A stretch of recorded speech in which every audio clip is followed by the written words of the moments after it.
Hey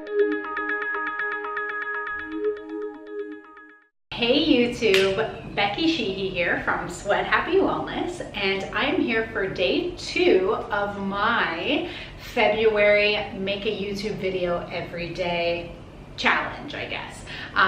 So if you missed yesterday, check that out. It's kind of a little intro about me and what I do.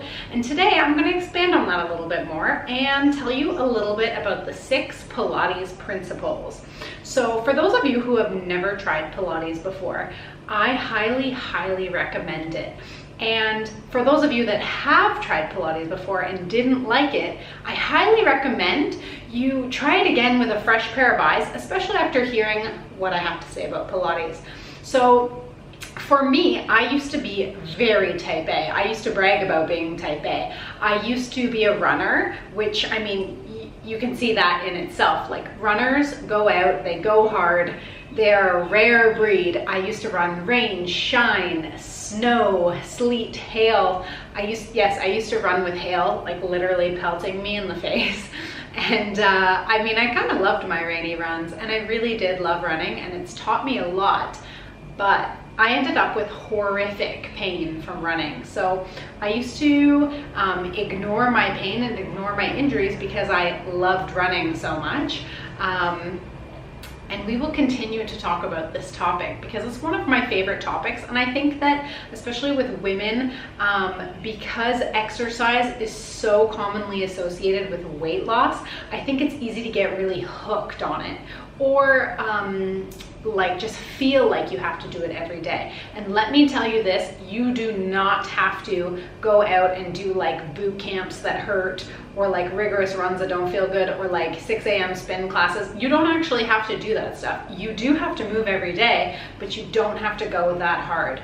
So long story short, I am very glad I found Pilates, because through the practice of Pilates, I have managed to heal a lot of the chronic pain that I experienced before from being a runner. So I'm going to tell you a little bit about the 6 Pilates principles and a little bit about just a history of Pilates. So Pilates was created by a man, Joseph Pilates, and he was a really cool guy and like very ahead of his time. So he used to watch animals move when he was a kid, which I think is so cool because I forever am watching animals move. Like, an animal gets up from lying down, and what do? A dog or a cat? They stretch. And like, how many of us just get up and go, you know, do things without stretching? So he watched how animals moved. And have you ever noticed, like with a dog, they always have like these intact core kind of movements? Animals move really well. Animals don't get chronic pain. So Joseph Pilates kind of studied movement of the body, and he came up with this system of exercises to heal himself from polio, and I believe he had asthma or some sort of breathing issue. So he healed himself of his ailments, and then he went on to work as a physiotherapist assistant with soldiers in the war, helping them to rehabilitate themselves from injury. And he rigged up a spring system so that soldiers, while they were bedridden, could, you know, perform arm and leg movements against the tension of the spring, which again, this guy was revolutionary, so ahead of his time. And that's later how some of the pieces of Pilates equipment, like the Reformer and the Cadillac, were born. And then Joseph Pilates went on to move to New York City and train dancers and improving their core strength. And I think a lot of people, when they think of Pilates, they think of like a long, lean, tall dancer. And definitely it's a big component of dance, because dance involves this fluid movement. You have to have great core strength, and you have to have great mobility, and you have to have a lot of grace and buoyancy to be a dancer, and strength. So here we are with the 6 Pilates principles. The first one is control. So Pilates is a lot about controlling each of the muscle groups, and you want to have a really good control over your body, and you want to slow and control every single movement. So slow and controlled is the name of the game with Pilates. And if you're someone like me who was a runner and you have tried Pilates class, your first class you were like, what are we doing with this slow and controlled stuff? But there is a lot that goes behind it. Pilates is called the thinking person's exercise, And if you really think about the movements that you're doing and execute them with control, you will move so much better and so much more efficiently, so much better alignment, and then therefore you will have less pain. So the first one is control, the next one is concentration. So piggybacking on the thinking person's exercise, you have to really concentrate through the movements. So if you are doing something like just abducting your arm out like this, you have to concentrate on that movement. What's happening at my shoulder blade? What's happening from my elbow? And you have to concentrate to execute that movement really well. Another thing is too, Pilates is big on form. So if you are in something like a front plank and you're kicking your leg back, you have to concentrate on your skeleton. Where is your body lining up? You don't want your hips to deviate around. The next one is control, concentration, precision. So you want to execute every move with precision. So a very precise move.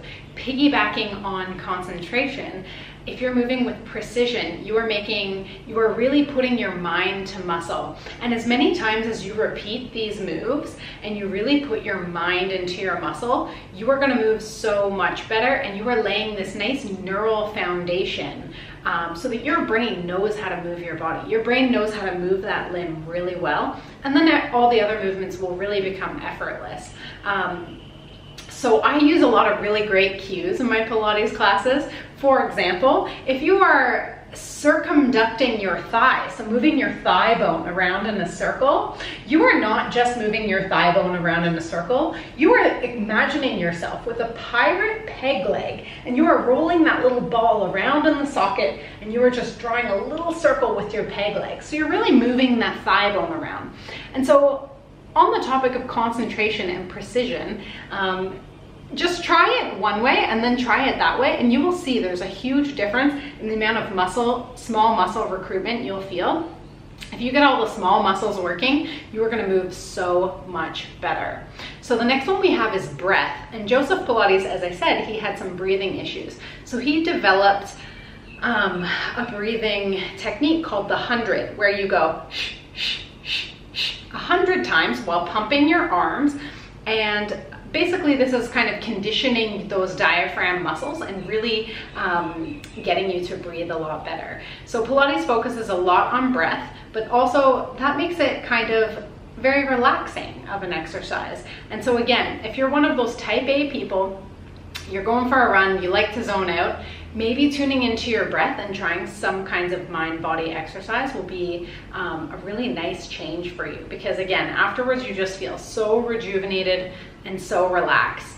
And if you breathe better, you move better. Everything moves better. You oxygenate your whole body so you don't get those points of tension and fatigue and sticking points. And just, you will find as you work in a Pilates class, you'll find the breath does come easier. It's kind of tricky at first sometimes, but it will come, especially with practice. The next one is flow of movement. So Pilates, again, because dancers do Pilates, think of grace, think of flow, think of just moving with ease through your transitions. So Pilates, similar to yoga, involves a lot of flow, and I really love that piece to the workout, because I find as an instructor I can get really creative with the ways that I get my students to flow through the moves, but also too, I mean, just learning how to transition and flow through movements is really nice for movement in general. So when you're running, you're just in this linear movement pattern, and you never get a chance to like really move your body in different ways. And that's another thing I love about Pilates. So we've got control, we've got precision, we've got breath, we've got flow of movement, and now we're going to talk about centering. So Pilates is all about drawing back into your center. And when I think about my center, I think about the core and I think about the spine. So as a kinesiologist, I really care about how people's bodies line up. You want to line up really well. If your head is forward like this on your spine, think about what's happening on the back of your neck there. That's why you get neck pain. If your shoulders are always rolled forward like this, that's why you're getting back pain. If your one hip is going whoop like this, that's why you're getting hip pain and knee pain and ankle pain. Lining up is key in moving really well.